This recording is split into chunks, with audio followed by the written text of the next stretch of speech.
దేవుని పరిశుద్ధ నామంలో ఉన్న సంఘమంతటికి నా యొక్క శుభములు తెలియజేస్తున్నాను. చదవబడిన లేఖన భాగం యెషయా గ్రంథం 2వ అధ్యాయం ప్రారంభ వచనాలు మనం చదువుకున్నాం. యెషయా ప్రవక్త ద్వారా దేవుడు తన ప్రజలతో మాట్లాడుతూ ప్రారంభ అధ్యాయంలో వారి అవిధేయ పరిస్థితిని బట్టి దేవునికి వారు విరోధముగా దేవుని విడిచి వేరే తరపు తిరిగినటువంటి వారిని ఆయన ప్రేమతో పిలుస్తున్నాడు. నా వైపుకు రండి, ఎద్దు అయినా గాడిదైనా అవి ఎక్కడి నుంచి వచ్చాయి, ఎవరు వాటి యజమానులు అని గుర్తించి తిరిగి దినమంతటి తిరిగిన సాయంత్రం అయ్యేసరికి అవి వాటి యొక్క దొడ్డికి అవి చేరుకుంటాయి.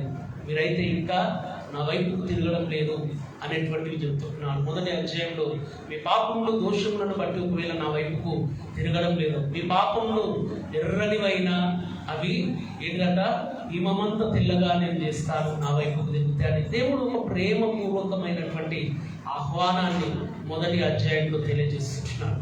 ఈ ఆహ్వానాన్ని ఇస్తడంతో పాటు 2వ అధ్యాయంలోకి వచ్చినప్పుడు దేవుడు మరలా హిజ్కియాకు ఒకటి దర్శన రూపకంగా ఆయనతో చూపిస్తూ మాట్లాడుతున్నాడు. మొదటి వచనం మనం చూసినట్లయితే, యూదాను గూర్చి యెరూషలేమును గూర్చి ఆమోజు కుమారుడైన యెషయాకు దర్శనము కలిగిన దేవోక్తి అంటున్నాడు. యూదా యెరూషలేము అనగా ఇశ్రాయేలీలకు గురించి దేవుడు తన సేవకుడైనటువంటి యెషయాకు దర్శనము వలన దేవోక్తి అనగా దేవుని యొక్క మాటలు ఆయనకు తెలియజేస్తున్నట్లుగా మనం ఈ వాక్య భాగంలో చూస్తున్నాం.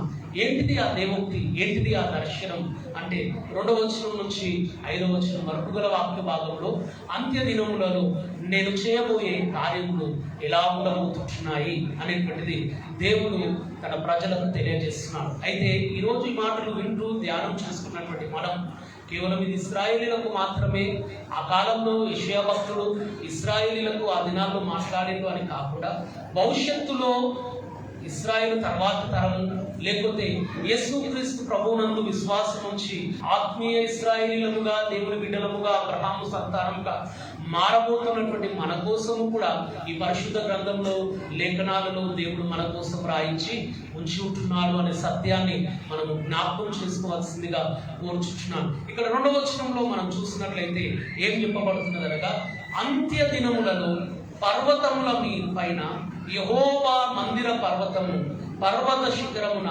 స్థిరపరచబడి కొండల కంటే ఎత్తుగా ఎత్తబడును అంటున్నాడు.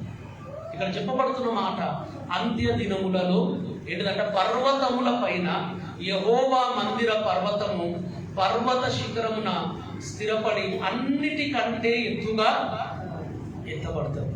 ఏది ఎత్తబడుతుంది అన్నిటికంటే ఎత్తుగా అంటే దేవుని మందిరము, దేవుని యొక్క మందిరము ఈ భూమి పైన అన్నిటికంటే ఉన్నతముగా దేవుడు దానిని హెచ్చించబోతున్నాడు అనేటువంటి మాట ఇక్కడ తెలియజేస్తున్నాడు. ఎప్పుడు ఇది జరగబోతున్నది అంటే అంత్యదినం.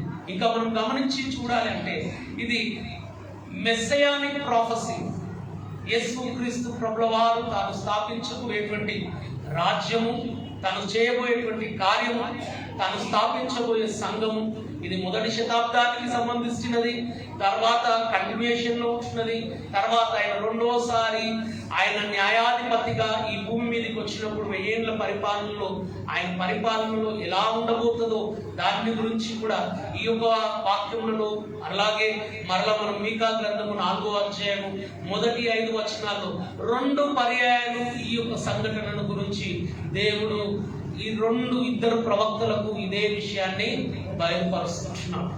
అంత్య దినాలలో ప్రవాహం వలె జనులు నా మందిరంలోనికి వస్తారు అనేటువంటి మాట జ్ఞాపకం చేస్తున్నట్లుగా మనం చూస్తున్నాం. అనగా సమస్త అన్యజనులకు యెహోవా మందిరము ఆరాధనకు కేంద్ర బిందువుగా, ఆరాధించుకోవడానికి అది స్థానముగా ఉండి ప్రజలు ఆయన యొద్దకు నడిపించబడతారు అని తెలియజేస్తున్నాడు. ఈ యొక్క మాటలను మనం ధ్యానిస్తున్నటువంటి క్రమంలో ఒక విషయం మనం గమనించాలి. ఏంటిదనగా యెషయా భక్తుడు జీవిస్తూ ఈ యొక్క మాటలను ఇశ్రాయేలీలకు తెలియజేయించినటువంటి దినాలలో ఇశ్రాయేలీల ఆత్మీయ పరిస్థితి ఎలా ఉన్నది అని మనం ఆలోచన చేసినట్లయితే వారు ఆత్మీయ జీవితంలో చాలా దిగజారిన స్థితిలో ఉంటున్నారు. దేవునికి అవిధేయులై దేవుని మార్గములను విడిచి దేవునికి తట్టుగాక ఈ లోకము వైపు తట్టు తిరిగి దేవునికి వీపు చూపిస్తున్నటువంటి వారుగా ఉంటున్నారు. అయితే మొదటి అధ్యాయం ఇంతకు ముందే చెప్పాను, దేవుడు ప్రేమ స్వరూపి అయిన వాడు కనుక తన ప్రజలు తనను విసర్జించిన, తనను నిర్లక్ష్యము చేసిన, తనను పట్టించుకోని స్థితిలో ఉన్నప్పటికీ కూడా దేవుడు ప్రేమించి తన ప్రవక్తలను లేపి వారికి దర్శనాలనిచ్చి, వారికి దేవోక్తులనిచ్చి, వారితో పలుమార్లు మాట్లాడి, నా తట్టుకు తిరగండి, నా వైపుకు తిరిగితే మీ అతిక్రమములను తుడిచివేస్తాను, మీ దోషములన్నింటినీ పరిహరిస్తాను, తిరిగి మీతో నిబంధన చేసుకొని నిన్ను నా కుమారులుగా కుమార్తెలుగా స్వీకరించి మిమ్ములను ఈ భూమి మీద ఉన్నతమైన జనముగా చేస్తాను అని దేవుడు ప్రవక్తల ద్వారా మాట్లాడుతున్న వారికి ఆత్మీయ జీవితం ఎలా ఉన్నదయ్యా అంటే ఇంకా ఇంకా ఇంకా అవిధేయ స్థితిలోనే, నిర్లక్ష్య స్వభావంలోనే ఉంటున్నాడు. అయితే దేవుడు వాక్యం వింటున్నటువంటి మనం ఇప్పుడు చదువుకున్నటువంటి లేఖన భాగంలో 2వ వచనం నుంచి 5వ వచనం వరకు గల వాక్య భాగం ఉన్నది, కానీ మనం 2-3 చదివించారు.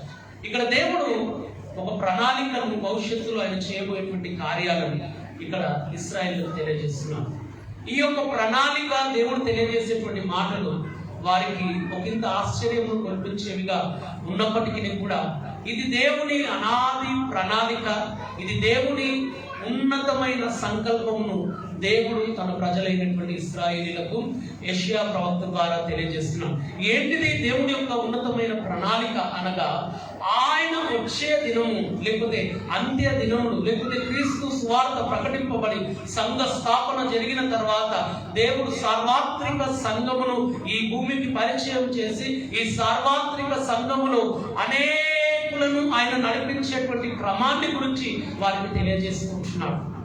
వారికి తెలిసింది ఒకటే, ఏంటిదనగా మేము ఇశ్రాయేలీలము, మేము యూదులము, మేము అబ్రహాము సంతానము, మాకు ఈ ధర్మశాస్త్రం ఉంటున్నది, మాకు ఈ దేవాలయం ఉంటున్నది, మేము మాత్రమే ఆ దేవుని రాజ్యమునకు హక్కుదారులు. ఈ పక్కోని చూసి, ఇటు పక్కోని చూసి, ముందున్నోని చూసి, ఎనుకున్నోని చూసి అసహించుకొని మేము మీలాంటి వారము కాదు, మేము ప్రత్యేకింపబడిన వారము, మేము స్వకీయ సంపాద్యము దేవునికి, ఇశ్రాయేలీలము, అబ్రహాము సంతతి అనుకునేటువంటి వారు. వారు పాత నిబంధన కాలంలో ఆయా పరిస్థితుల్లో మనం చూసినట్లయితే అన్యులైనటువంటి వారితో సహవాసం చేయడానికి కానీ, వారితో భోజనం చేయడానికి కానీ, వారితో కలిసి దేవుణ్ణి ఆరాధించడానికి కూడా వారు ఇష్టపడని వారు. అందుకే ఆ మందిరము నిర్మింపబడేటువంటి క్రమంలో వారు ఒకవేళ అన్యులు మీలలో నివసించినట్లయితే, మీకు దాసుడుగా ఉండినట్లయితే, మీ ఇంట్లో నివసించే పరదేశి అయినట్లయితే, వారు కూడా ఒకవేళ దేవుని సన్నిధిలో ఆరాధించుకోవాలంటే అన్యుల ఆవరణం అని అది ఎక్కడ ఉండేటువంటిది, బయట లోపలికి రావడానికి లేదు. పరిశుద్ధ స్థలము, అతి పరిశుద్ధ స్థలము ఈ ఆవరణంలో ఇశ్రాయేలు, పరిశుద్ధ స్థలం, అతి పరిశుద్ధ స్థలంలో లేవీలు, యాజకులు, ఈ ఆవరణంలో ఇశ్రాయేలు. కానీ అన్యుల ఆవరణం ఇంకా బయట ఉంటుంది, అక్కడ ఉండేటువంటి వారు. కానీ దేవుడు ఇప్పుడు తెలియజేసేటువంటి మాటలు ఏమిటో తెలుసా, అక్కడికి మీరు అవతల పెట్టినా లేకపోతే దూరంగా ఉన్న, అసలు దీనికి వారికి సంబంధము లేదు అనుకున్న వారితోని నేను నా మందిరాన్ని నింపబోతున్నాను. హల్లెలూయా. మీరు అనుకుంటుండొచ్చు వీళ్ళకి సంబంధమే లేదు, ఇది మాది, ధర్మశాస్త్రము, ఈ ఆచార వ్యవహారం, ఈ యొక్క ఆజ్ఞలు, ఈ మందిరము, ఈ ఆ పండుగలు ఇవన్నీ మాయనుకుంటున్నారు, వీళ్ళకి దీంతో సంబంధం లేదనుకుంటున్నారు. కానీ ఎవరినైతే తృణీకరిస్తున్నారు, ఎందుకు అంటే ఇక్కడ మనం గమనించాలి, దేవుని వాక్యంలో చెప్పబడుతున్నారు, దేవుడు ఉన్నతంగా హెచ్చిస్తున్నాడు. దేనిని హెచ్చిస్తున్నాడు? తన మందిరం, తన సన్నిధిని హెచ్చిస్తున్నాడు. ఎందుకు హెచ్చిస్తున్నాడంటే వారు దానిని నిర్లక్ష్యం చేశారు. ఎవరు నిర్లక్ష్యం చేశారు? ఇశ్రాయేలు. వారు నిర్లక్ష్యం చేసినంత మాత్రాన దేవుని మహిమ, దేవుని ప్రభావం తగ్గిపోతుందంటే అది తగ్గిపోయేది కాదు. నేను రాకపోయినంత మాత్రాన మందిరానికి, దేవునికి ఒరిగేది ఏమీ లేదు. నీ స్థానంలో ఇంకా 10 మందిని తెచ్చి పెడతాడు ఆయన. ఇశ్రాయేలీలు కాదనుకుంటే దేవుడు ఇశ్రాయేలీలు ఎంతమంది ఉన్నారు ఆ భూమి మీద అనుకుంటే అప్పట్లో కొంతమంది, ఇప్పట్లో కూడా కొంతమంది. ఇప్పుడు కూడా మనం చూస్తే ప్రపంచ జనాభాలో వాళ్ళు ఓటు కూడా లేరు, లక్షల్లోనే ఉన్నారు. కానీ క్రైస్తవ జనాభా ప్రపంచంలో ఎంత ఉన్నదయ్యా అంటే ఎంత ఉన్నది? దాదాపు 300 కోట్లకు చిల్లర. ఒకవేళ కేవలం యూదులే, ఇశ్రాయేలునే దేవుడు పట్టుకొని ఉంటే ఈరోజు ప్రపంచంలో ఏంటంటే దేవుని ప్రజలు ఎక్కడ ఉంటుండే? అల్ప సంఖ్యకు. కానీ అధికమైన వారుగా వారిలో ఒంటరి అయిన వాడు 1000 మంది అగును అన్నట్లుగా ఈరోజు ప్రపంచంలో మొట్టమొదటి స్థానంలో ఉండడానికి గల కారణం దేవుడు ఒక కార్యంలో జరిగించాడు. సార్వత్రికమైన దేవుని ఉన్నతమైన ప్రణాళికను ఇక్కడ బయలుపరుస్తున్నాడు. అందుకే యోవేలు గ్రంథంలో దేవుడు ప్రవక్త అయిన యోవేలు ద్వారా 2వ అధ్యాయంలో తెలియజేయబడతారు. 28-29 వచనాల్లో మనం చూసినట్లయితే, సర్వ జనముల మీద నా ఆత్మను, పాత నిబంధనలు అందరిపైన కాదు, కేవలం ఇశ్రాయేలీయులను, అందులో ఎన్నుకోబడిన వారు, దేవుని చేత ఏర్పరచబడిన వారు. దానినే పేతురు భక్తుడు అపోస్తుల కార్యం 2వ అధ్యాయం 17-18 వచ్చిన 15-20 వచనంలో చెప్తాడు, ఈ యోవేలు ప్రవక్త ద్వారా తెలియజేయబడిన ఈ మాటను ఇదిగో మీ కనుల ఎదుట నెరవేర్పు, మనుషులందరి మీద ఆత్మను కుమ్మరిస్తానని సెలవిచ్చాడు. ఆ కార్యం ఇదిగో ఈరోజు మీ కనుల ముంగట జరుగుతున్నది అనేటువంటి మాట జ్ఞాపకం చేస్తున్నాడు. అంటే ఇక్కడ గమనించేది ఏందనగా, అన్యజనులను దేవుడు తన మందిరంలోనికి నడిపించబోతున్నాడు. మీరు లేకపోతే నా మందిరము అన్యజనులతోని నింపబోతున్నాడు. ఈరోజు ఇక్కడ ఉన్న మనం అందరం కూడా శరీర సంబంధముగా మనం ఆలోచన చేసినట్లయితే ఇక్కడ ఏ ఒక్కరు కూడా అబ్రహాము సంతానము ఏంటంటే యూదా గోత్రాల్లో 12 గోత్రాల్లో దేనికి సంబంధించిన వాళ్ళ ఒక్కరు కూడా ఇక్కడ లేదు. అయినా దేవుడు మందిరాన్ని నింపాడు. దేవుడితో నింపాడు, ఇశ్రాయేలీయులతోన, యూదులతోన, అబ్రహాము సంతతితోన.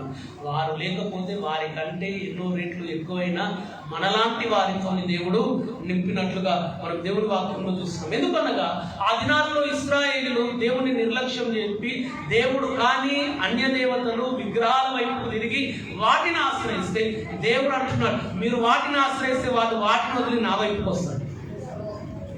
మీరు 10 మంది ఏం చేస్తున్నారంట, జీవం గల దేవుని విడిచి విగ్రహాల వైపు పోతే ఒక 100 మంది 1000 మంది ఆ నిర్జీవమైన విగ్రహాల నుంచి జీవం గల దేవుని వైపుకి వస్తారు. నేటి దినాల్లో కూడా కొద్దిమంది క్రైస్తవ వ్యతిరేకులు ఈ సోషల్ మీడియాలో చాలా మటుకు ఏం చేస్తున్నారంట, ఈ అమెరికాలోనో, యూరోప్లలో, లేకపోతే యునైటెడ్ కింగ్డమ్లను జరుగుతున్న కొన్ని చర్చెస్ని మందిరాలుగా మార్చేది చూపించి, చూసిన ఆ దేశాలు ఇటువైపు తిరుగుతున్నాయంట, ఇటువైపు తిరుగుతున్నాయని చెప్తున్నాడు. అరే అవి అయినా ఒక 10 ఉంటాయి తిప్పి కొడితే లెక్క పెడితే. కానీ ఇక్కడ రోజుకి ఎన్ని వేల మంది రక్షణ పొందుకుంటున్నారు, ఎన్ని సంఘాలు కట్టబడుతున్నాయి. ప్రపంచ వ్యాప్తముగా యేసు క్రీస్తు ప్రభుల వారి వైపుకు ప్రజలు ఎంతమంది తిరుగుతున్నారు. అది అయితే ఇవి చెప్పడానికి ఒక 2-3 ఉదాహరణలు చెప్తాం, వాటిని చెప్పలేనని ఉన్నాయి. అన్ని గణం దేవుడు కార్యములు చేస్తున్నాడు.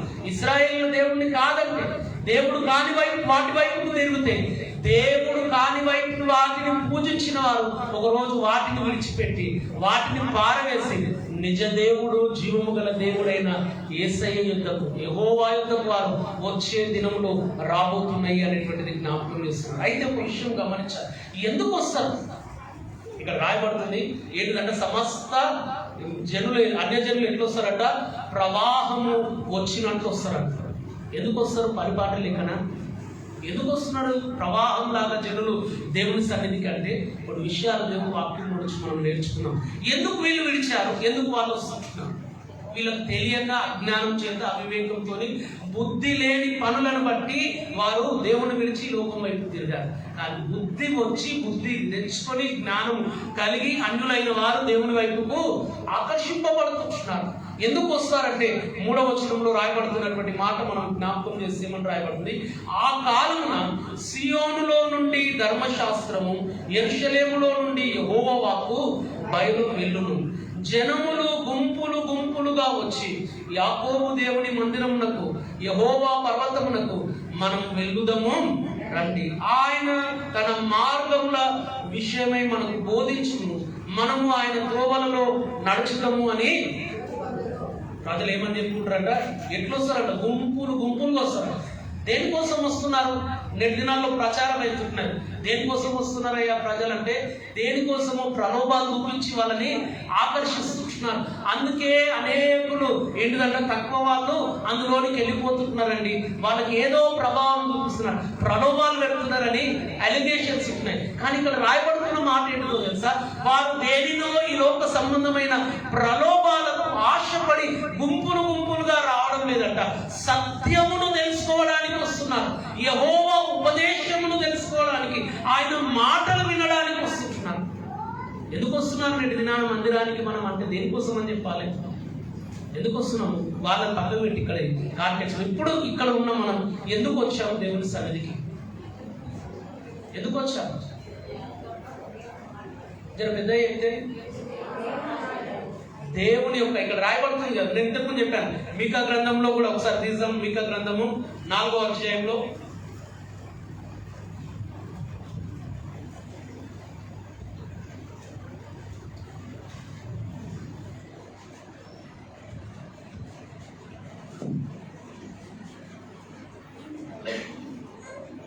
మొదటి 2 వచనాలు. అంత్యదినములలో యెహోవా మందిర పర్వతముల శిఖరమున స్థిరపరచబడి కొండల కంటే ఎత్తుగా ఎత్తబడగా ప్రవాహం వచ్చినట్లు జనులు దానిలోనికి వద్దు. కాబట్టి ఆ కాలమున అన్యజనులు అనేకులు వచ్చి సియోనులో నుండి ధర్మశాస్త్రమును, యెరూషలేములో నుండి యెహోవా వాక్కును బయలువెళ్ళును. యాకోబు దేవుని మందిరమునకు, యెహోవా పర్వతమునకు మనము వెళ్ళుదము రండి. ఆయన తన మార్గముల విషయమై మనకు బోధించును. మనము ఆయన త్రోవలలో నడుచుకుందాము అని వీళ్ళని చెప్తుంటే వీళ్ళు నడుచుకుంటలేరు.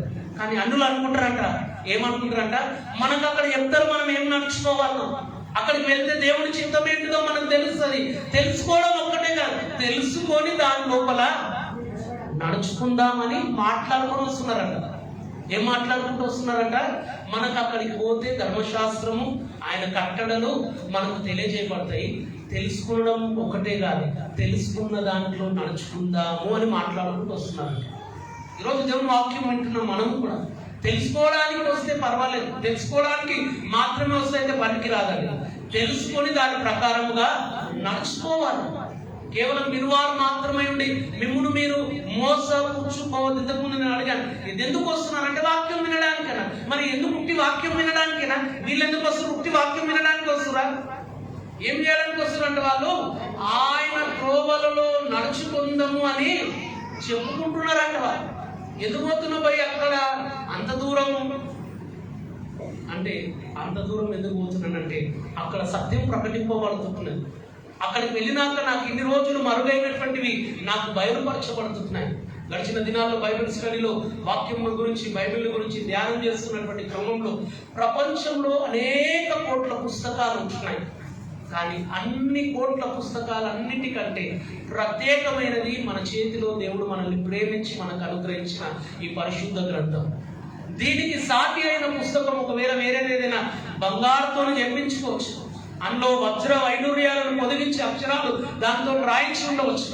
ఇది మామూలు ప్రింట్ అయి ఉన్నప్పటికీ కూడా ఇంత విలువైనటువంటిది ఈ ప్రపంచంలో ఏది లేదు. ఇందులో రాయబడిన విలువైనటువంటి మాటలు ఏం చేస్తుందంటే మనిషిని బాగు చేసే, దైవ చిత్తాన్ని మానవునికి తెలియజేసే, ఈ ప్రపంచము, ఈ విశ్వము, ఈ సృష్టి ప్రారంభము, మానవుని ఉనికి ఏ విధంగా ఈ లోకంలోనికి వచ్చింది, ఈ రోజు జరుగుతున్న ఈ కార్యములన్నీ ఎవరి ద్వారా జరుగుతుంటున్నాయి, దేవుడు అనేవాడు ఉంటే ఆయన ఏమై ఉన్నారు, భవిష్యత్తులో ఏమి జరగబోతున్నది అనేటువంటివన్నిటిని గురించి తెలియజేసిన ఏకైక గ్రంథం పరిశుద్ధ గ్రంథమైన బైబిల్. ఇది తెలియక ఈరోజు చాలా మంది దీన్ని నిర్లక్ష్యం చేస్తున్నారు. కానీ దీనిని గనుక తెలిస్తే గనుక దీనిని ఎవరు విడిచిపెట్టరు. దీని యొక్క ఇంపార్టెన్స్, దీని యొక్క విలువ తెలిసిన వాడు దీనిని చదవడానికి, దీని మాటలు అర్థం కాకపోతే చెప్పేవారు ఉంటే విందామని దేవుని వాక్యంలో ఒక సందర్భంలో రాయబడుతుంది. ఒక రోజు రాబోతున్నదంట, ప్రజలు ఈ దిక్కు నుండి ఆ దిక్కుకు, తూర్పు నుండి పడమరకు, ఉత్తరం నుండి దక్షిణం వరకు ఏం చేస్తారంట? ప్రయాణాలు చేసే రోజు. దేనికోసం ప్రయాణం చేస్తావా అంటే యెహోవా వాక్కు వినడం కోసం. దేనికోసం అంట? అందుకే ఆమోసు గ్రంథంలో రాయబడుతున్నది, ఆ దినాలలో నేను కరువు రప్పిస్తున్నాను. అన్నపానములు లేకపోవటం వలన కలిగే కరువు కాదంట, కానీ యెహోవా వాక్కు లేకపోవటం వలన కలిగే కరువు రాబోతుంది. అయితే దాని విలువ తెలిసిన వాడు ఇది ఎక్కడ దొరుకుతుందా అని ఏం చేస్తాడంట? ఏం చేస్తాడు? పరిగెత్తుకొని వస్తాడు. ఈరోజు చాలా మంది బైబిల్ ఉన్నది చదువుతలేదు, బైబిల్ ఉన్నది ధ్యానం చేస్తలేదు, బైబిల్ ఉన్నది చర్చకు వచ్చేటప్పుడు పట్టుకొని రావడం లేదు. దేవుడు మనల్ని ప్రేమించి మనకు ఎంతో విలువైనటువంటిది ఇచ్చాడు. తెలియని వాడు తనకు తెలుసుకోవడానికి ఎంత తాపత్రయపడుతున్నాడంట, ఎక్కడి నుంచో వస్తున్నాడంట. ఎలా వస్తున్నాడంట? ప్రవాహములాగా వస్తున్నాడు. ప్రవాహం ఎలా వస్తుందంటే దానిని ఏది ఆటంకపరిచినా, అడ్డుకున్నా, దానికి లొంగకుండా, దానిని నెట్టుకుంటూ, దానిని పక్కకు త్రోసుకుంటూ అది వస్తూనే ఉంటుంది. దేవుని వాక్యం అంటున్న మనము కూడా దేవుణ్ణి ప్రేమిస్తే, దేవుని యొక్క వాక్యం యొక్క విలువ తెలిస్తే మనము కూడా దేవుని సన్నిధికి ఎలా వస్తామంట, పరిగెత్తుకొని ప్రవాహంలాగా. వీళ్ళు ఎందుకు వస్తున్నారు అనేటువంటి మాటను ఇక్కడ యెషయా భక్తుడు తెలియజేస్తున్నాడు. ఏంటంటే ఆయన యొక్క ఆజ్ఞలను తెలుసుకోవడానికి, కేవలం తెలుసుకోవడానికే కాదు, ఆయన ఆజ్ఞలను తెలుసుకుని దాని ప్రకారంగా నడుచుకోవడానికి. ఎందుకు దాని ప్రకారంగా నడుచుకోవాలంటే ఇవి మాకు జీవమునిస్తాయి, ఇవి మాకు శ్రేష్టమైన మార్గాన్ని చూపిస్తాయి. మా భవిష్యత్తులో మేము పాపము చేయకుండా, నిత్య నరకాగ్నిలో పడకుండా, పరలోకాన్ని దేవుని సన్నిధికి చేరడానికి మాకు దిక్సూచిగా ఉండి మమ్మల్ని నడిపించే ఈ శ్రేష్టమైన మాటలు మాకు కావాలి, మేము వినాలి అని ఎట్లు వస్తారంట, ప్రవాహంలాగా వస్తారు. ఈరోజు దేవుని వాక్యం వింటున్న నీవు నేను మన వ్యక్తిగత జీవితాలను పరీక్షించుకోవాలి.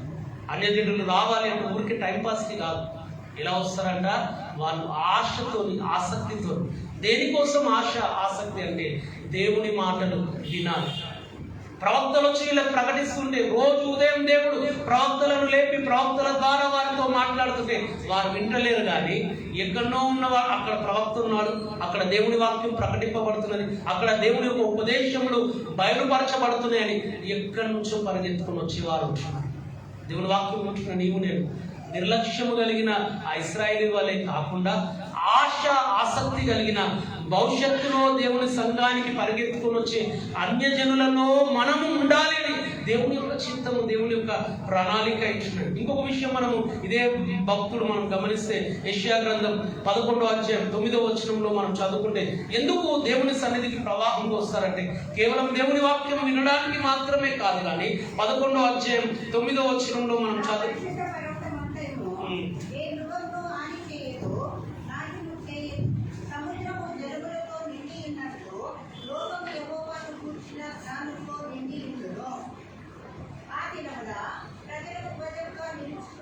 ఇక్కడ మనం చూస్తే 9వ వచనంలో, నా పరిశుద్ధ పర్వతమంతటా, అనగా దేవుని సన్నిధి, దేవుని మందిరము ఎలా ఉంటుందంట, ఏ మృగము హాని చేయదు, నాశనము చేయదు. అంటే దేవుని వాక్యంలో మనం గమనించి చూసినట్లయితే దైవ సన్నిధిలో ఎలాంటి అపాయం, ఎలాంటి హింస, ఎలాంటి ఈలోక సంబంధమైనటువంటి ఏంటంటే నీకు నష్టము కలిగించేది అక్కడ ఉండదు. మనం ఒక విధంగా గమనిస్తే ఇదే యెషయా గ్రంథం 65వ అధ్యాయం 25వ వచనంలో మరలా దేవుని వాక్యము తెలియజేస్తున్నటువంటి మాట. 65వ అధ్యాయం 25వ వచనంలో 4వ లైన్ నుంచి మనం గమనించి చూస్తే, ఇక్కడ లేకపోతే 25వ వచనం అంతా, తొడేలును గొర్రె పిల్లను కలిసి మేయును, సింహము ఎద్దు వలె గడ్డి మేయును, సర్పమునకు మన్ను ఆహారమగును, నా పరిశుద్ధ పర్వతంలో అవి హాని అయినను నాశనమైనను చేయకుండును అని యెహోవా. ఆయన పరిశుద్ధ పర్వతం అనగా ఆయన సన్నిధిలో సింహము లాంటి క్రూరమైన స్వభావము కలిగిన, సర్పము లాంటి యుక్తి కలిగి కాటు వేసే స్వభావం కలిగిన, ఇంకా ఎంత క్రూరమైనటువంటి స్వభావం కలిగిన వాడైనా దేవుని సన్నిధికి వచ్చిన తర్వాత సాధువుగా మార్చబడతాడు, సాత్వికుడుగా మార్చబడతాడు. అందుకే ఈ లోకంలో ఎక్కడికి పోయినా ఈ సింహం, ఎక్కడికి పోయినా ఈ సర్పం, ఎక్కడికి పోయినా ఎలుగుబంటి, లేకపోతే ఇలాంటి మృగాలు ఏం చేస్తాయంటే మనుషులకు హాని కలిగిస్తాయి. కానీ దేవుని సన్నిధిలో మాత్రం, అది దేవుని సన్నిధిలో నీకు ఎలాంటి హాని చేయదు. దేవుని వాక్యంలో పౌలు భక్తుడు తన యొక్క సాక్ష్యం ఇస్తాడు. తిమోతి పత్రిక రాస్తుంటాడు, పూర్వము దూషకుడను, పూర్వము హింసకుడను, పాపులలో ప్రధానిని, కానీ ఇప్పుడు ఏమైపోయాడంట, అందరికంటే తగ్గింపు కలిగినటువంటి వాడుగా ఉంటున్నాడు. ఎందుకు ఇలా మారాడంటే అతడు దేవుని సన్నిధిలో వచ్చి పడ్డాడు కనుక. ఒకప్పుడు అతని లోపల కోపం, ఈర్ష్య, అసహ్యం, ద్వేషంతో నింపబడ్డాడు. కోపం వచ్చిందంటే తట్టుకునేవాడు కాదు, కొట్టేవాడు, ఈడ్చుకుపోయేవాడు, చంపడానికి కూడా వెనుకడుగు వేసేవాడు కాదు. అలాంటి వాడు ఏమైపోయాడంట, మృదువైన స్వభావం, సాత్వికమైన స్వభావం. దేవుడు మోషేను గురించి అంటాడు, భూమి మీద మిక్కిలి సాత్వికుడు అంటాడు. ఎప్పుడయ్యాడు ఆయన మిక్కిలి సాత్వికుడు? 40 ఏళ్ల ప్రాయంలో ఆయన ఒకసారి మనం చూస్తే ఒక ఐగుప్తిని ఎందుకు కొట్టి చంపిండు? ఎందుకు కొట్టి చంపిండు? ఉట్టినే ఒక మాట, ఆర్గ్యుమెంట్, నీవెవడవు అన్నాడు. మా మధ్యలో తీర్పరిగా నిన్నొవడు పెట్టినాడు, కానీ నన్నంత మాట అంటావా అని ఏం చేసినట్ట, ఒకటే దెబ్బ కొట్టిన కోపం అస్సలు కంట్రోల్లో లేనివాడు ఎప్పుడైతే దేవుని సన్నిధిలో వచ్చి పడ్డాడో ఏమైపోయిందంటే ఆయన సాత్వికుడైపోయి ఉంటున్నాం, దీన మనస్సు కలిగి ఉంటున్నాం. అందుకే ప్రజలు ఎందుకు వస్తారు ఇక్కడికంటే కఠినమైన మనుషులు, క్రూరమైన మనుషులు, సమాజానికి కీడు చేసే హానికరమైనటువంటి మనుషులు. ఎక్కడికి పోయినా వారు మారని వారు ఇక్కడికి వస్తే మారుతారండి. ఎక్కడికి వస్తే మారుతారు? ఎన్నో సాక్ష్యాలు మనం వింటాం. ఎంతో మంది బ్రతుకులు బాగుపడిన వారు, రక్షణ పొంది ఒకప్పుడు ఈ లోకంలో కుటుంబాన్ని, భార్యను హింసించిన వారు, త్రాగుబోతుగా మారిన వారు, భయంకరమైన జల్సా జీవితాన్ని జీవిస్తూ డ్రగ్స్ కి అడిక్ట్ అయ్యి అనేకులకు నష్టము చేకూర్చేవారు. వీటిని ఎవరు కూడా బాగు చేయలేడరా అంటే ఎవరో వారి కోసం ప్రార్థించి ఏ విధంగానో ప్రభు తనను ఆకర్షించి తన సన్నిధికి వచ్చిన తర్వాత ఏమైపోయాడంట? సాత్వికమైన మనసు. ఒక వ్యక్తి మారాలి, అన్యుడు ఎందుకు వస్తుందో తెలుసా? ప్రవాహం వల్ల ఎందుకు వస్తారో తెలుసా? ఇక్కడికి పోతే బాగుపడతారు. ఎక్కడికి పోతే బాగుపడతారని మళ్ళీ ఎక్కడెక్కడో తిరుగుతారు కదా, టైం పాస్ తిరుగుతారు వాళ్ళు. ఎక్కడెక్కడో తిరుగుతారు కదా, అక్కడక్కడ యాత్రలు చేస్తూ ఉంటాడు. నిజంగా యాత్ర చేసి వచ్చిన ఇప్పుడు బాగుపడ్డాడు ఉన్నాడు చాలా తక్కువ. కానీ ప్రార్థన చేసి బాగుపడ్డాడు ఉన్నారంటే చాలా మంది ఉన్నారు, లెక్కకు మించి ఉన్నారు. అయ్యా మేము ఒకప్పుడు దేవునికి దూరంగా ఉన్నాం, దేవుని తృణీకరించిన వారు, మేము విగ్రహారాధికులు, మా కుటుంబంలో భయంకరమైన సమస్యలు, మా పిల్లలు అవిధేయులు భయంకరమైన వ్యసనాల్లో ఉన్నారు. వారిని సన్నిధికి వచ్చి ప్రార్థించుకున్నాం. అయ్యా మా ఊళ్ళు మారింది, మా కుటుంబంలో నెమ్మది ఉన్నది, సమాధానం ఉన్నది. భక్త సింగారి గురించి మనం చూసుకున్నట్లయితే రక్షణ పొందక ముందు తన యొక్క జీవితం ఎలాంటిదంటే క్రైస్తవులను అపహసించారు. చదువుకున్నది వాళ్ళ స్కూల్లోనే చదువుకొని క్రైస్తవులు అంటే అపహసించేవాడు. నూతన నిబంధన బైబిల్ని చిన్నప్పుడు ఆయన చింపివేసినవాడు. అట్లాంటి వాడు రక్షింపబడ్డాక ఏమయ్యాడంట? మృదువైపోయాడు, సాత్వికుడు అయిపోయాడు. తన తల్లిదండ్రులు, తన బంధువులు, తన స్నేహితులు, ఇరుగు పొరుగు వారు, అయ్యా ఎందుకయ్యా మనం పుట్టిన మనం పెరిగిన సంస్కృతి, వంశము, జాతి దీనికి వ్యతిరేకంగా వద్దు పోవద్దు. ఎంత అడ్డు చెప్పిన, డబ్బు ఆశ చూపించిన ఏం చేసినట్టు ప్రవాహం వచ్చినట్టు వచ్చేది. వాటన్నింటిని తప్పించుకొని వాటన్నింటిని నెట్టుకుంటూ వచ్చాడు. దేవుని వాక్యం వింటున్నా మనం కూడా గమనించాలి. ఎందుకు వస్తారు దేవుని సన్నిధికి అంటే బతుకు బాగుపడడానికి, జీవితాలు బాగు చేసుకోవడానికి. 2 దినాల్లో దీనికంటే ఎక్కువ వేరే దానికి ఫోకస్ అవుతున్నది. ప్రజలు ఎందుకు పోతున్నారు దేవుని మందిరానికి అంటే అప్పుడు తీసుకోవడానికి, ఆస్తిమంతుడు కావడానికి, అందం పెంచుకోవడానికి, పెళ్లిళ్ళు కావడానికి, పిల్లలు పుట్టడానికి. అఫ్కోర్స్ దేవుడు ఇస్తాడు. కానీ దేవుని వాక్యం ఏం చెప్పాడు? నా నీతి, నా రాజ్యమును వెతుకు. అన్ని జనులు దేనికోసం వస్తున్నారయ్యా అంటే వారు వాక్యం వినడానికి వస్తున్నారంట. అన్యజనులు ఎందుకు ప్రభావితులై వారు దేవుని మందిరానికి రావాలనుకుంటున్నారంటే ఇక్కడికి పోతే మేము బాగుపడతాం. ఎన్నో వ్యసనాలు మా లోపల ఉన్నాయి, ఎన్నో భయంకరమైన కొన్ని ప్రాంతాలు ఉంటున్నాయి. ఈ యొక్క మిషనరీ పరిచర్లు చేసే వాళ్ళు చేస్తుంటారు. ఈ యొక్క ఏంటంట కొండ జాతులు, అడవుల్లో నివసించేవారు. వాళ్ళు చిన్నప్పటి నుంచే పిల్లలకు వాళ్ళు తాగుతారు, పిల్లలకు తాగిస్తారు. అందులో ఒక వయసు వచ్చేసరికి మొత్తం తాగుడికే, వ్యసనానికి బానిసలైపోతారు. అందులో నుంచి బయటపడరు. కానీ ఎన్ని వందల సంవత్సరాల నుంచి ఆ త్రాగుడు వ్యసనం నుంచి విడిపించడానికి ప్రభుత్వాలు ఎన్ని ప్రయత్నాలు చేసి పథకాలు చెప్పినా మారని ప్రాంతాలు, మారని ప్రజలు సువార్త వెళ్ళి సేవ ప్రారంభించిన తర్వాత మారి సేవకులై మంచి కుటుంబాలను కట్టుకొని భవిష్యత్ తరాలు తాగుబోతులు కాకుండా చూసుకుంటున్నారు. ఎవరు మార్చారండి వీళ్ళని? దేవుని సన్నిధి మార్చుకుంటున్నారు. ఎందుకోసం అంటే అక్కడికి పోయిన వాడు క్రూర స్వభావం పోతుంది. మనిషి తన యొక్క ఏంటంటే పైశాచికమైనటువంటి ప్రవృత్తి తనలోను చెల్లిపోయి సాత్వికమైనటువంటి మనస్తత్వం వస్తుంది. ఎక్కడ వస్తుంది? నా పరిశుద్ధ పర్వతము మీద, నా మందిరములో. దేవుని వాక్యం వింటున్నా మనం గమనించాలి. ఎంతో మంది దైవ సేవకులు ఒకప్పుడు భయంకరమైన జీవితాన్ని జీవించిన వారు దేవుని కృప చేత పట్టబడి మార్పు చెంది ఇప్పుడు దేవుని సన్నిధిలో ఒక సాత్వికమైన జీవితం జీవిస్తూ సమాజంలో సాక్షులుగా దేవుడు చేసిన కార్యానికి సజీవ సాక్షులుగా ఎంతో మంది ఉంటున్నారు. ఈరోజు దేవుని వాక్యం వింటున్న నీవు నేను దేవుడు కొన్ని పర్యాలు మన పాపముల విషయమై, మనం చేస్తున్న అవిధేయ క్రియల విషయమై హెచ్చరించినప్పుడు మనము భయపడకుండా అదేంటంటే అజాగ్రత్తగా అట్లనే ఉంటామేమో. కానీ వీళ్ళైతే అవి విని నేర్చుకొని దాన్ని చేయడానికి వస్తున్నారు. ఎందుకు వస్తున్నారంటే వాళ్ళు బాగుపడడానికి వస్తున్నారు. దేవుని మందిరం దేనికి ఉన్నది? బాగు చేయడానికి ఉన్నది. అయితే బాగుపడేటువంటి వాడు కూడా అంటే విని దాని ప్రకారంగా చేసేటువంటి వాడే. ఇంకొకటి మనం 27వ అధ్యాయం యెషయా గ్రంథం 13వ వచనంలో మనం చూస్తే దేవుని సన్నిధికి ఎందుకు వస్తున్నారయ్యా అంటే ఆయన ఆరాధించడానికి వస్తున్నారు. 27వ అధ్యాయం 13వ వచనంలో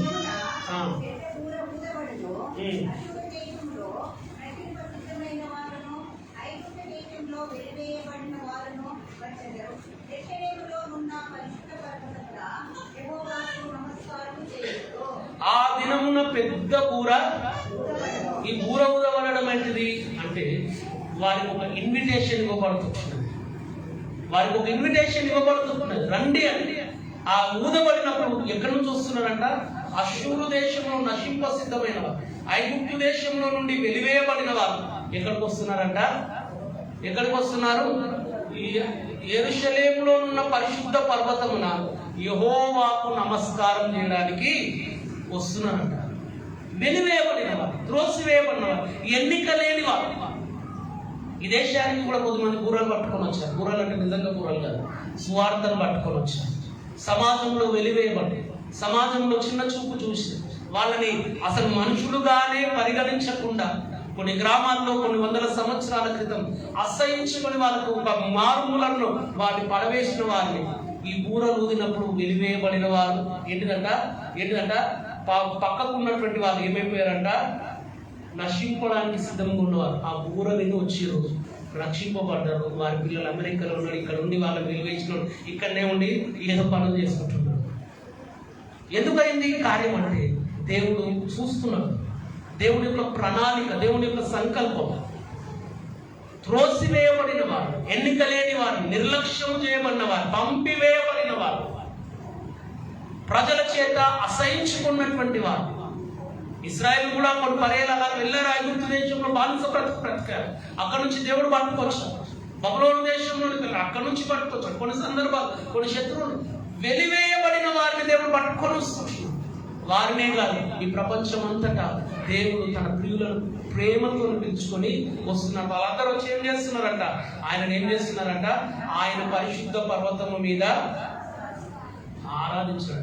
కీర్తనకారుడు 95వ కీర్తన 7వ వచనంలో ఒకటి ఉంటుంది, రండి నమస్కారము చేసి సాగిల పడదము, మనలను సృజించిన యెహోవా ఎదుట మోకరించడం అని అతడు ఆహ్వానం చేస్తున్నాడు. మనము అపొస్తలుల కార్యంలో మనం గమనిస్తే 8వ అధ్యాయం 27వ వచనం, ఐథియోపియా దేశం నుంచి ఒక వ్యక్తి వస్తున్నాడు. ఎక్కడికి వస్తున్నాడు? యెరూషలేము. అది ఇంటి పక్కన ఉందా? పక్క వీధిలో ఉందా? ఎంత దూరం ఉన్నది అది? దాదాపు చాలా ప్రయాణం చేయాలి. ఎందుకు వచ్చింది అంత దూరం ప్రయాణం చేసి? చుట్టాల పెళ్లిక? ఎందుకు పోయినా అంత దూరం? ఎవరైనా ఇన్విటేషన్ ఇచ్చింది? ఒకే ఒక సత్యమును తెలుసుకున్నాను. ఏం సత్యమును తెలుసుకున్నాడు అంటే జీవము గల దేవుని మందిరము యెరూషలేములో ఉన్నది అని తెలుసుకున్నాడు. అతడు ఐథియోపియా దేశంలో ఎన్నో మందిరాలు ఉండొచ్చు, ఎన్నో విగ్రహాలు ఉండొచ్చు, ఎంతో మంది పూజారులు ఉంటారు, ఎంతో మంది పిల్లలు పుట్టడానికి ఒక దేవుడు, పంట పండడానికి ఒక దేవుడు, ఒకదానికి ఒక పూజ, ఇంకొక దానికి ఇంకొకటి, ఎన్నో రకాల నానా విధాలైనటువంటి ప్రతి దానికి ఒక ప్రత్యేకత ఉంది. అన్ని ఉన్నా ఎఫెసు పట్టణంలో పౌరు భక్తులు వెళ్ళినప్పుడు ప్రతి గల్లీలా కనబడినట్టు ఉన్నా కూడా వాటన్నిటిని కాదని ఇన్ని వందల కిలోమీటర్లు ప్రయాణం చేసి రావడానికి గల కారణం ఇప్పుడు మనం చెప్పుకున్నట్లే ఏంటిదో తెలుసా? అక్కడ ఉన్నాడండి అస్సలు దేవుడు.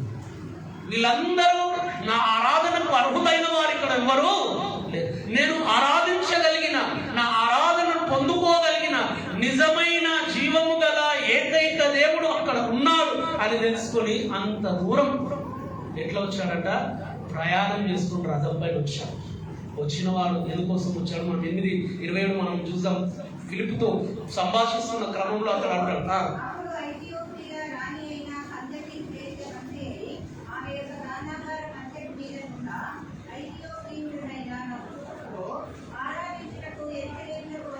ఎందుకు వచ్చిందంట? కలుసుకోనికి రాలే, ఎవరినో కలుసుకోనికి, ఏదో ఫంక్షన్కి రాలే. ఆయన వచ్చింది దేనికోసము? ఇక్కడ ఎంతమంది నిజంగా ఆరాధించడానికి వచ్చారు. ఈ వారం అంతా దేవుడు నన్ను కాపాడాడు, ఉదయం ఇవ్వగానే నేను పోవాలి, ఈ వారం దేవుడు నన్ను కాపాడు, దేవుణ్ణి ఆరాధించాలి. ఈ మాసం అంతా దేవుడు నన్ను కాపాడించాడు. నా జీవితంలో ఈ అల్పుడను అపాత్రుడనే దాసుడనైన నన్ను ఈ రోజు దేవుడి స్థితిలో నిలబెట్టాడు. లేకపోతే జీవము గల సృష్టికర్త అయిన దేవుణ్ణి నేను ఆరాధించడానికి సృష్టింపబడ్డాను, నేను ఆయనను ఆరాధించడానికి వెళ్తా అని ఇంట్లో చెప్పి ఇంట్లో పనులని పక్కన పెట్టి వచ్చిన వాళ్ళు ఎంతమంది? ఆరాధనకు నిజంగా వచ్చినాడు. అన్ని పనులు పక్కన పెట్టకుండా అన్ని పనులు చేసుకుని టైంపాస్కి అయిపోయినాక వచ్చుడు కాదు, వాటిని పక్కన పెట్టి నిజంగా ఆరాధనకు ఐథియోపియా దేశస్థుడు నపుంసకుడు వచ్చినట్లుగా అన్ని 100 కిలోమీటర్లు ప్రయాణం చేసి వచ్చినట్లు మీరు వచ్చారా? వస్తే మంచిది, రావాలి కూడా. ఏం చేయాలి? రావాలి. ఎందుకంటే నేను అంటున్నాను, అందుకే ఇప్పుడు ప్రారంభంలో చెప్పినట్టు దాని విలువ తెలిస్తే ఎక్కడికైనా పోతుంది. విలువ తెలియకపోతే మనం వస్తలేమంటే ఒకటే అర్థం చేసుకోవాలి, మనకు దేవుని ఆయన వాక్యము విలువ తెలియదు అని అర్థం చేసుకోవాలి. ఇశ్రాయేళ్లకు ధర్మశాస్త్రం ఉంది, ప్రవక్తలు ఉన్నారు, ప్రవక్తల వచనాలు ఉన్నాయి, స్టోరీలుగా పిల్లలకు చిన్ననాటి నుంచి వారి తల్లిదండ్రులు చెప్పుకుంటూ వచ్చారు. కానీ అది హృదయంలో లేదు, వాటి విలువ తెలియదు. అందుకే వాళ్ళు దేవుడిని విడిచి తిరిగారు. దేవుడు వాళ్ళని పట్టుకోవడం చూసి వదిలిపెట్టాడు. మిమ్మల్ని వదిలేస్తే అన్యజనులను. అందుకే పౌలు భక్తుడు రోమా పత్రిక 9వ అధ్యాయంలో ఆయన అంటాడు, ప్రార్థన చేస్తాడు, ఒక వేదన భరితమైనటువంటి ప్రార్థన. ఏంటిదో తెలుసా? నా శరీర సంబంధులైనటువంటి ఇశ్రాయేలీలు రక్షింపబడవలెనని నా హృదయాభిలాష, దేవునికి నేను చేయి ప్రార్థన అయి ఉన్నది. ఎందుకు రక్షింపబడాలనుకుంటున్నారు? వారు దేవుని ప్రజలే కదా. అంటే వారు దేవుని ప్రజలు ఒకప్పుడు, ఇప్పుడు వారు దేవుని ప్రజలుగా లేరు, దేవుడిని త్రోసివేశారు. దేవుని త్రోసివేస్తే ఏం జరిగిందయ్యా అంటే దేవుడు ఈ మొద్దును నుంచి వీళ్ళని కొట్టేసి వాళ్ళని పక్కన పడవేసి అడవి ఓలివ మొక్కలు తెచ్చి దీంతోని అంటుగట్టారు. అసలు దాన్ని ఇప్పుడు ఎక్కడ పోయిందంట? ఎందుకు కొట్టేశాడు దేవుడు? పిచ్చి బట్ట అంటే పిచ్చి బట్టి కాదు, ఈ పిచ్చి బట్టి ఏ మొద్దు పైన ఆనుకొని ఏ మొద్దు పైన వారు ఆధారపడి బ్రతుకుతున్నారు ఆయననే తృణీకరించారు, ఆయననే నిర్లక్ష్యం చేశారు, ఆయననే పట్టించుకోలేదు. దేవుడు మిమ్మల్ని పోషిస్తూ మిమ్మల్ని భరిస్తూ మీకు కావలసినవన్నీ నేనిస్తే నా నుంచి పొందుకొని మీరు వేరే వారికి మీరు ఘనతను ఆపాదిస్తున్నారు. అయితే మిమ్మల్ని నా నుంచి దూరం చేసి నన్ను ఘనపరిచేవాడిని, నన్ను ప్రేమించేవాడిని నాలో ఏకం చేసుకుంటారని పట్టుకొని వచ్చారు, ఏకం చేసుకున్నారు. అయితే దావీదు పౌలు భక్తుడు ప్రార్థిస్తున్నాడు, అయ్యా అన్యులను ప్రేమిస్తున్నావు మంచిది, అన్యులకు అపోస్తుడుగా నన్ను ఎన్నుకొని అన్యుల మధ్యలోనికి స్వార్థికుడిగా పంపించి అన్యులలో నుంచి 1000 మందిని సన్నిధికి నడిపించుకున్నాం. అట్లనే ఒకసారి దయచేసి వీళ్ళపైన కూడా కనికరము చూపించరాదని ప్రార్థన చేస్తున్నాడు. ఎందుకు ప్రార్థన చేస్తున్నాడు? దేవుని యొక్క కనికరం లేక కాదు, దేవుని ప్రేమను వారు నిర్లక్ష్యము చేసి, దేవుని కార్యములను అశ్రద్ధ చేసి, దేవుని సన్నిధిలో ఉండాల్సిన వారు దేవునికి దూరమై నశించిపోయే పరిస్థితిలోనికి వెళ్ళారు. కానీ వారు దానిని గ్రహించలేదు. గ్రహించినటువంటి పౌలు భక్తుడు ప్రార్థన చేస్తున్నాడు. ఈ ఐథియోపియుడైనటువంటి నపుంసకుడు గ్రహించాడు, ఇన్ని మందిరాలు నా దేశంలో ఉన్నా, ఇంతమంది దేవుని దేవతలు ఉన్నా, నన్ను రక్షించి నాకు మేలు చేసి నన్ను ఉన్నతమైన స్థితికి నడిపించి నాకు నెమ్మదిని నన్ను సృష్టించి నాకు సమాధానం అనుగ్రహించే దేవుడు నా చుట్టూ ఉన్న దాంట్లో ఒక్కడు కూడా లేడు అని గ్రహించాడు. ఎక్కడున్నాడు మరి అని ఆయన ఆలోచిస్తే ఇదిగో అక్కడ ఉన్నాడు. ఎక్కడ? యెరూషలేము వెళ్ళిన వాడు ఆరాధించుకోవడానికి వెళ్ళాడు. ఆరాధించుకొని రావచ్చు కదా, ఆరాధించుకొని వచ్చాడు. మళ్ళీ ఏంటిది రావచ్చు కదా అని అన్నాం అంటే ఆరాధించుకొని వస్తూ ఒక పని చేసి వస్తాడు. ఏం పని చేశాడో తెలుసా? ఆ దినాలలో బైబిల్ అనేటువంటిది లేదు, ప్రవక్తల గ్రంథాలు చుట్టాలుగా ఉండేటువంటి అతడు వెళ్ళిన వాడు అక్కడి నుంచి ఒక పత్రిక పట్టుకొని పోతున్నాడు. ఏంటిదంట? యెషయా గ్రంథాన్ని ఒక చుట్టను పట్టుకొని పోతున్నవాడు ఎందుకు కొనుక్కున్నాడు దాన్ని? అదేం సింపుల్గా 10 రూపాయలు 20 రూపాయలకు దొరికేది కాదు, విలువైనటువంటిది. ఆ దినాలు చాలా విలువైనటువంటిది, కొద్ది మంది దగ్గరనే ఉండేది. ఎంత వెలైనా కొట్టి ఆయన ఏం చేశాడంట? కొనుక్కున్నాడు. ఎందుకు కొనుక్కున్నాడు? చదవాలి, అందులో ఉన్న సత్యాన్ని ధ్యానించాలి. ఈరోజు దేవుడి వాక్యం మనకు అందుబాటు ధరల్లోనే మనం కొనుక్కోగలిగినటువంటి ప్రైస్కే ఉన్న చాలా మంది దగ్గర బైబిల్ లేవు. ఎందుకు కొంటలేరు అంటే ఏదో కథలు చెప్తారు. ఉన్నదండి అంటారు, ఏడ ఉన్నదంటే ఇంట్లో చూపిస్తారు చిరిగిపోయిన బైబిల్, పేపర్లు అన్నీ ముడతపడ్డాయి. అట్లాంటి డ్రెస్ వేస్తే వాళ్ళు ఎప్పుడన్నా సంవత్సరానికి మారుతూనే ఉంటారు. అంటే బైబిల్ పాతగా అయిపోతే పడేయమని కాదు, నీ చేతిలో ఉండాలి. ఉట్టిగా కొనుక్కోవడం కాదు. ఇంకొకటి చెప్తున్నా, అతను కొనుక్కున్నాడు దేనికోసం? చదవడానికి కొనుక్కున్నాడు. చదివేవాడు ఎప్పుడు చదవాలి? ఇంటికి పోయినాక చదవాలి. కానీ అతనికి ఉన్న ఆసక్తిని మనం గమనిస్తే అతడు రథంపై ప్రయాణమై వెళ్తూనే ఏం చేస్తున్నాడంట? చదువుతున్నాడు. ఎందుకు చదువుతున్నాడు? ఆశ. నా దేవుడు ఇంకేమి రాయించున్నాడు అవి తెలుసుకోవాలి, నా పట్ల ఆయన చిత్తం ఏమైంది. అందుకే అతడు యెషయా గ్రంథాన్ని చదువుతుంటే అర్థం కాదు. దేవుడు ఫిలిప్పును అతని దగ్గర పంపించినప్పుడు అతడు అంటాడు, ఇదిగో ఈ మాటలు ఎందుకు అర్థమైతే లేదు, దేవుడు ఎవరిని గురించి మాట్లాడుతున్నాడు, వేరే కొన్ని గురించా నా గురించా? ఎప్పుడన్నా మనం బైబిల్ చదువుతున్నప్పుడు నా గురించి అని ఎప్పుడన్నా అనుకున్నామా? అతడు ఫస్ట్ టైం చదువుతున్నాడు, నా గురించి అంటున్నాడు. వేరొకటి గురించా నా గురించి అంటే వేరొక ఆయనే, కానీ అది నీ గురించి. ఆ వేరొక ఆయన ఎవరో కాదు, యేసయ్య. ఆయన ఎందుకు మరి ఆ శ్రమ పడ్డాడంటే నీ గురించి అని ఫిలిప్పు భక్తుడు సువార్త ప్రకటిస్తాడు. ఎంతసేపు జరిగింది వాళ్ళిద్దరి మధ్యలో ఆ సంభాషణ అంటే కేవలం కొద్దిసేపే జరిగింది. ఆ వెళ్తూ మార్గంలో ఉంటే యేసు ప్రభువుని గురించి చెప్పాడు. ఆయన ద్వారా కలిగే రక్షణ, పాప క్షమాపణ, ఆయన నమ్ముకున్న వారు ఏ విధంగా జీవించాలి, వారు ఏం చేయాలనేది చెప్పారు. ఆయన నమ్ముకుంటే ఆయన నామం నమ్ముకొని బాప్తిస్మం తీసుకోవాలని చెప్పాడు. పాపం విడిచిపెట్టాలి, పరిశుద్ధంగా జీవించాలని చెప్పాడు. అతను వెళ్తున్న క్రమంలోనే నేను యేసయ్యను నమ్ముకున్నాను, ఇదిగో ఇక్కడ నీళ్లు ఉన్నాయి, నాకు బాప్తిస్మము. ఎవరన్నారు? ఎంతకాలం అయింది? అప్పుడే పోయిండు మందిరం నుంచి అదే రోజు రిటర్న్ అవుతున్నాడు. ఆ బైబిల్ చదువుతున్నాడు. అర్థం కాకపోతే ఫిలిప్ వచ్చిండు, ఆయనతో మాట్లాడి ఒక గంట సంభాషణ. ఈ సంభాషణలో అతను ఏం చేశాడు?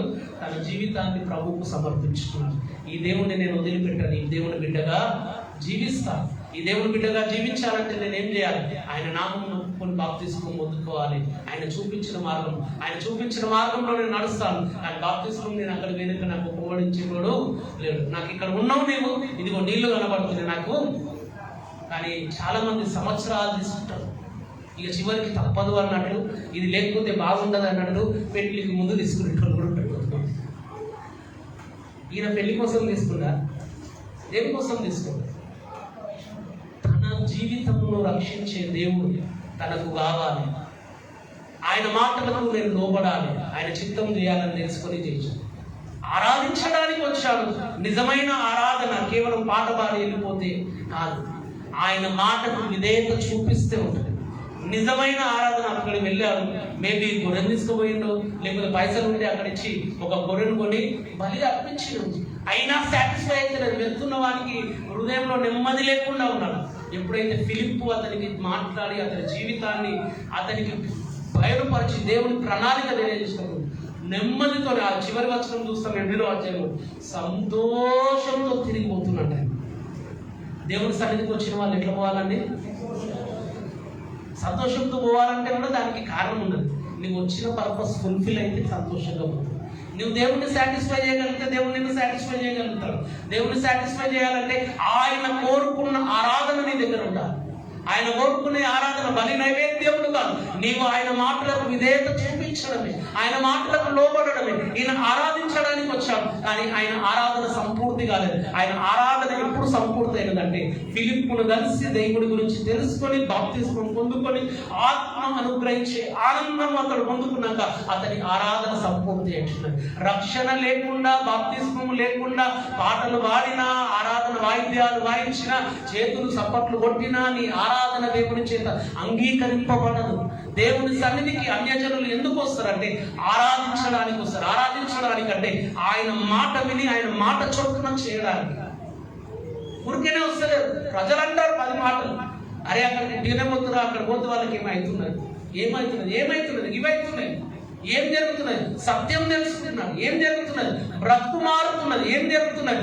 నిన్ని రోజులు తెలియక పుట్టి వాళ్ళని ఆరాధించినారు, ఇప్పటి నుంచి సజీవుడైన జీవము గల సృష్టికర్త దేవుణ్ణి ఆరాధిస్తున్నారు. ఇది వాళ్ళు అందుకు వస్తున్నారు మా ప్రవాహం వలె.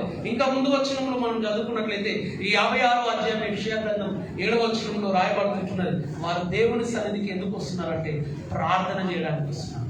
జనరల్గా ప్రపంచం అంతా కూడా మనం జ్ఞాపకం చేసుకుంటే దేవుని సన్నిధికి ఎవ్వరు అయినా దేనికోసం వెళ్తారంట? దేనికోసం వెళ్తారు? ప్రార్థన చేసుకోవడానికి. అది ఎవరైనా ఏదైనా కానీ. అయితే ప్రార్థన అంటే ఏంటిది?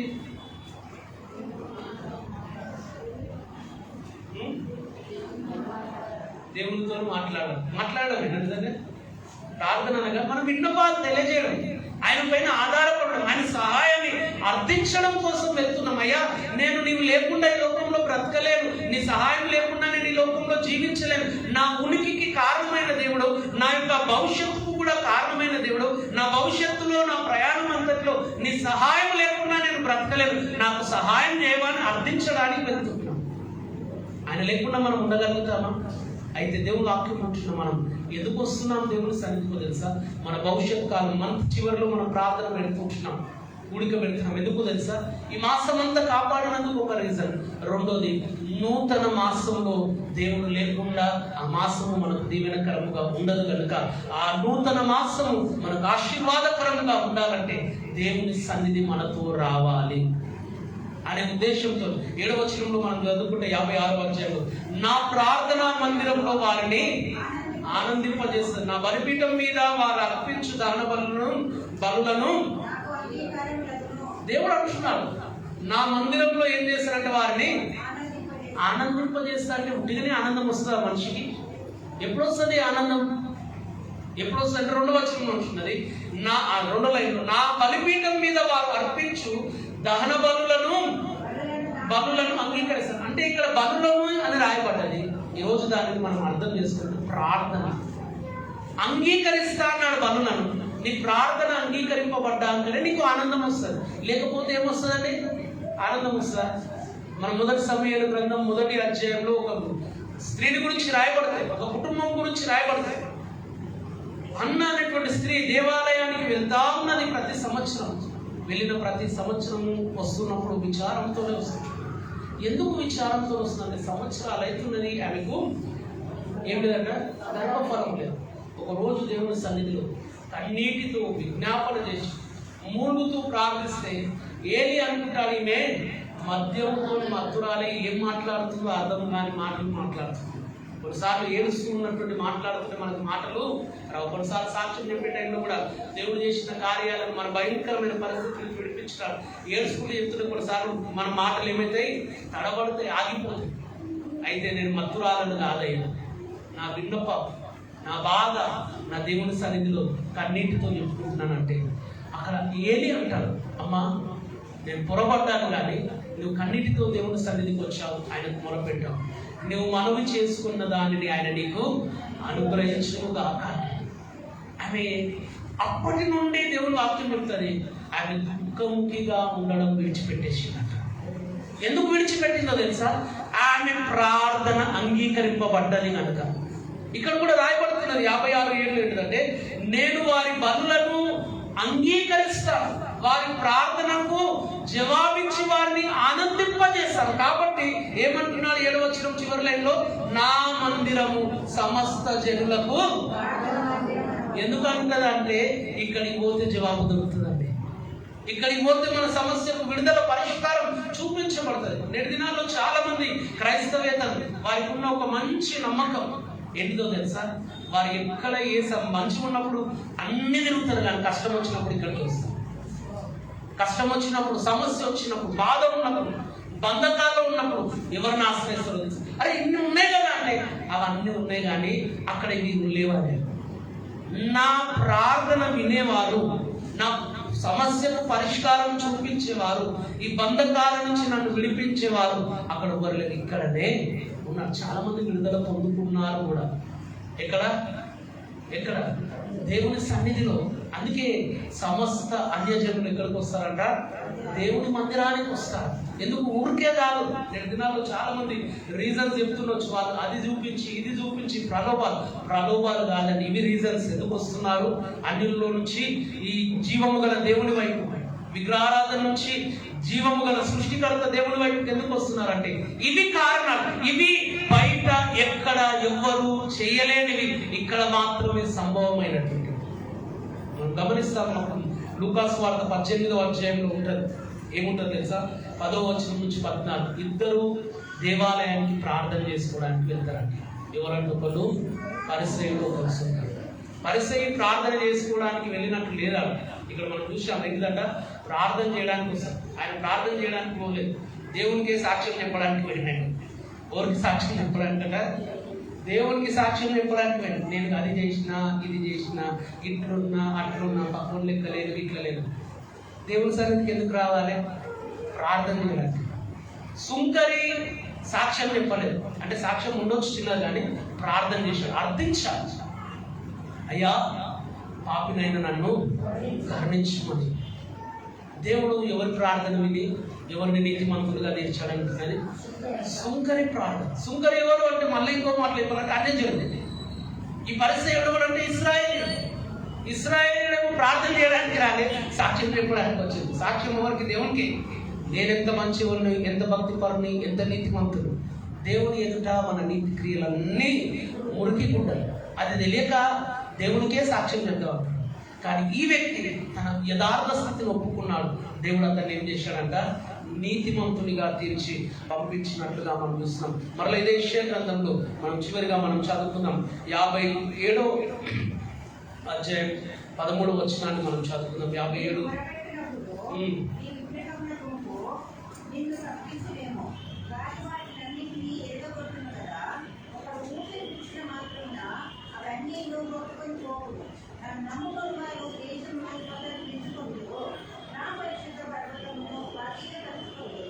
ఇక్కడ దేవుడు చెప్తున్నాడు, నీవు మొరపెట్టున్నప్పుడు నీ విగ్రహంలో గుంపు నిన్ను తప్పించునేమంటే రక్షిస్తాయేమో అని అనుకుంటున్నావు. కానీ అవి ఏమీ రక్షించలేవు. విగ్రహము అంటలేవు, విగ్రహములా మస్తున్నాయి కానీ ఒక్కటి సాయం చేసేది కాదు. కానీ ఇక్కడికి వస్తే ఈయన ఒక్కడే నీకు సాయం చేస్తాడు. నీకే కాదు, ఈ ప్రపంచంలో ఉన్న వాళ్ళందరికీ సాయం చేస్తాడు. ఎవరు? ఈరోజు మన దేశంలో మనుషుల కంటే ఎక్కువ వాళ్ళే అయిపోయింది. గుంపు ఎక్కువ అయిపోయింది కానీ ఒక్కడు సాయం చేసేవాడు లేదంట. కానీ ఒక్కడే మనకు. కానీ ఆయన మనకేం చేసేవాడంట? సహాయం చేసేవాడు, నిన్ను రక్షించేవాడు. ఆపత్కాలున్న కష్టం వచ్చినప్పుడు, మొరపెట్టినప్పుడు నీ ఆపదను నిన్ను తప్పించేవాడు. ఇంకొక మాట అంటున్నాడు, ఆయన సన్నిధికి వచ్చేవారిని ఏమంటున్నాడంట? నన్ను నమ్ముకొని వారు దేశమును స్వతంత్రించు, నా పరిశుద్ధ పర్వతమును ఏం చేస్తారంట దేవుడు వారిని? వారు దేశంను స్వతంత్రించుకునేటోళ్ళు. ఇంకొక మాట, శ్రేష్టమైన మాట, పరిశుద్ధ పర్వతం ఏం చేస్తారంట? వాళ్ళు స్వాధీనపరచుకోవడం అంటే ఏంటిది? ఇన్హెరిట్, వారసత్వముగా పొందుకోవడం. దేన్ని పొందుకుంటారు? పరిశుద్ధ పర్వతం అని ఒకవేళ ఇశ్రాయేలుకు అర్థం కావడానికి దేవుడు ఆయన మందిరం గురించి అక్కడ తెలియజేశాడు. కానీ ఈరోజు యేసయ్యను నమ్ముకున్నాడు పరలోక రాజ్యాన్ని స్వతంత్రించుకుంటాడు. హల్లెలూయా.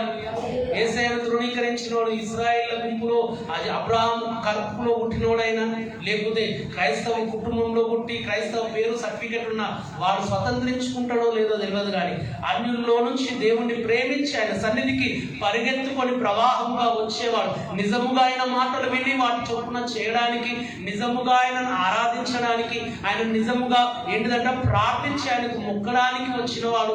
ఆయన సన్నిధిలో ఆయన కాపుదల కోసం నన్ను రక్షించదేవా, ఈ గుంపులో నన్ను రక్షించలేకపోతున్నాయి, నీ ఒక్కడవే నన్ను రక్షిస్తావని వచ్చిన వాడు రక్షణ పొందుకోవడమే కాదు, స్వతంత్రించుకుంటాడంట కూడా. పౌరు భక్తుడు పరిచర్య చేస్తున్న దినాల్లో అపోస్తుల కార్యం 19వ అధ్యాయంలో రాయబడుతుంది. ఏంటో తెలుసా? అనేకమైన మాంత్రికులు వారి యొక్క మాంత్రిక విద్యలను ఆ పుస్తకాలను తెచ్చి కాల్చేసారంట. ఇక్కడ ఒక పోగు చేసి కాల్చేసి, ఇవన్నీ వట్టివి. ఇన్ని రోజులు మేము చెప్పాము కానీ ఇది సత్యము కాదు. ప్రజలకు చెప్పాము, ఈ పూజ చేస్తే ఇది చేస్తే నీకు మంచి అవుతుంది, నాకు కష్టం వచ్చినప్పుడు నేను చేస్తే నాకు కాలేదు.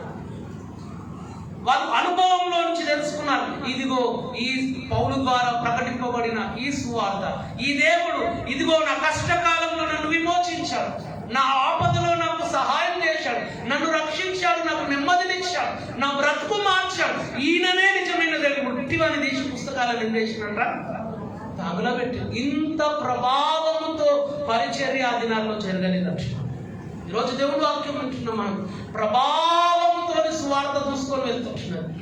దేవుడు వాక్యం అంటున్నా, నీవు నేను ఇశ్రాయేలు త్రోసివేసినంత మాత్రాన, ఇశ్రాయేలు నిర్లక్ష్యం చేసినంత మాత్రాన, ఇశ్రాయేలు పూర్వ హృదయంతో దేవుని తట్టు తిరిగి ఆయనను ఆరాధించినంత మాత్రాన దేవుడు ఉట్టిగా లేడంట. వాళ్ళని పక్కన పెట్టి, అందుకే దేవుని వాక్యం అంటాడు, మొదటి వాడు కడపటి వాడు యేసు ప్రభు వారు ఒక ఉపమానం చెప్తాడు. ఏం ఉపమానం చెప్తాడు అంటే, పెళ్లి విందుకు పిలిచిన వారి ఉపమానం. పెళ్లి విందుకు పిలిస్తే ఏం చేసినట్టు వాళ్ళు మొదటి వాళ్ళు సాకులు చెప్పినట్టు, అయ్యా నేను ఇప్పుడే ఎదురుకున్నా, నేను రాలేను వాటిని చూసుకోనికి, ఇప్పుడే పెళ్ళైంది నేను రాలేను, అయ్యా ఇప్పుడే ఇల్లు కట్టుకున్నా, గృహప్రవేశం చేసి కథలు చెప్పిరట. వీళ్ళు ఒక్కడు వచ్చేటట్లు లేడయ్యా అని పన్నోడు చెప్పినట్టు. వీళ్ళు రాకపోతే నా విందుకు నేనెందుకు పోస్ట్పోన్ చేస్తా, క్యాన్సిల్ చేయ. ఇది ఇట్లనే ఉంటుంది. వాళ్ళ కోసం మంచి విందు ఏర్పాటు చేసిన వాళ్ళు వద్దనుకుంటే నేనేం చేయాలి? పోయి వీధుల్లో పోయి ప్రకటించి ఎట్లాంటి వాడైనా పట్టుకునిరా, నన్ను ప్రేమించి నా ఆజ్ఞను గౌరవించి ఎప్పుడు వానికి ఈ విందులో పాలున్నది. పిలిస్తే ఏమైపోయిందంట, ఆ విందుశాల అంతా కూడా నింపబడ్డది. అంతకుముందు ఒక్కడు లేడు కానీ ఇప్పుడు ఏమైపోయిందంట, నింపబడ్డది. ఎట్లా నింపబడ్డదంటే ఆయనను ప్రేమించి ఆయన మాటకు విలువించి ఆయనను గణపరచడానికి వచ్చిన వారితో నింపబడ్డది. ఈరోజు నీవు నేను కాదంటే దేవుడు నిన్ను పక్కన పెడతాడు, వేరుతో చెప్తాడు. ఆయన పని ఆగదు, ఆయన మహిమ ఆగదు. ఇశ్రాయేలీలు కాదంటే ఇప్పుడు ప్రారంభంలో చెప్పినాను, మళ్ళీ చెప్తున్నాను, 1 కోటి మంది కూడా లేరు ఒకవేళ ఇప్పుడు జనాభా చూసుకుంటే. కానీ క్రైస్తవులు ఎన్ని కోట్ల మంది ఉన్నారు ప్రపంచంలో? ఇన్ని కోట్ల మందిని దేవుడు పట్టుకున్నాడు. నువ్వు రానికి బద్ధకస్తులుగా ఉన్నావు, కానీ వాళ్ళైతే ప్రవాహం లెక్కనే వచ్చేవారు. దేవుని వాక్యం ఉన్నటువంటి మనం దేవుని సన్నిధిలో ఒక నిమిషం వ్యక్తిగత పరీక్ష చేసుకున్నాం. దేవుడు మనల్ని ప్రేమతో పిలుస్తున్నాం. ఇశ్రాయేలు మొదటి అధ్యాయంలో పిలిచిన వారు నిర్లక్ష్యం, పిలిచిన వారు పెడచూలు పెట్టారు. దేవుని వైపుకు వారు వీపునే తిప్పారు, కానీ దేవుని వైపుకు తిరిగి మారు మనసు పొందిన వారుగా లేరు. అయితే మీరు మారకపోతే, ఈ మంచి ఒలివ చెట్టులో ఈ కొమ్మలు నాకు లోబడకపోతే వీటిని కొట్టివేస్తాను. ఇదిగో అడవి ఒలివ కొమ్మలను తెచ్చి నాకు అంటు కట్టి వాటికి కావలసిన సారం తెచ్చి వాటిని నేను సమృద్ధిగా ఫలింపజేస్తాను. వాటి ద్వారా నేను మహిమ తెచ్చుకుంటాను. ఈరోజు దేవుని వాక్యం మీద నీవు నేను మొదట నీకు అవకాశం ఇవ్వబడుతున్నది, దాన్ని నిర్లక్ష్యం చేసావా, దేవుడు నీ నుంచి తీసివేస్తాడు. ఇదిగో దీపస్తంభం నీలో నుంచి తీసివేసిన తర్వాత నువ్వేమి చేయలేవు, ఉన్నప్పుడే సద్వినియోగం చేసుకోవాలి. ఇశ్రాయేలుకు దేవుడు తెలియజేశాడు, దేవుడి ప్రవాహం లాగా వస్తారు. మీకు సత్యము తెలిసిన, జీవము గల దేవుడి మాటలని తెలిసిన నిర్లక్ష్యంగా ఉన్నారు. వాళ్ళు తెలుసుకుంటే మాత్రం వారు పరిగెత్తుకొని వస్తారు. ఐథియోపియా దేశస్తుడు ఎంత దూరం పరిగెత్తుకొని వచ్చాడు. ఈరోజు నీవు నేను ఒక్కసారి ఆలోచిస్తాం. దేవుడు మనతో మాట్లాడుతుండగా మనము కూడా దేవుని సన్నిధికి ఎందుకు పోవాలి? ఆయన మనకు తన మార్గంలో బోధిస్తాడు. ఆయన సన్నిధిలో మనిషి క్రూర స్వభావం నుంచి మృదువైన స్వభావంగా మారుతాడు. ఒట్టి వాటిని కాదు, సత్యాన్ని వెంబడించి సత్యాన్ని ఆరాధిస్తాడు. నీ ప్రార్థన అంగీకరించి నీకు తోడై ఉంటాడు. ఒకరోజు నువ్వు నిత్యత్వంలో ఆయనతో ఆ రాజ్యాన్ని స్వతంత్రించుకునే కృపనిస్తాడు. కనుక ఆయన సన్నిధికి వెళ్దాం. దేవుడి మాటలు మన వెనుకలో దీవించి ఆశీర్వదించుగాక. ఈ సమయంలో అందరూ లేచి నిలబడ్డాం.